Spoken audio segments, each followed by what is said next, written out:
Hello, today I'm in Leapmotor T03. In this video I'll show you how to manage steering wheel button. In the beginning, take a look at the left side of the steering wheel. Right here we've got panel, thanks to which we can activate cruise control, change cruise control distance, change volume speed, and activate side sense. On the right side, we've got the panel, thanks to which we can navigate through radio.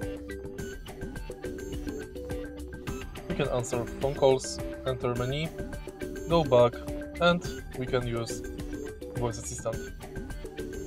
In the end, if you press here, you will use horn.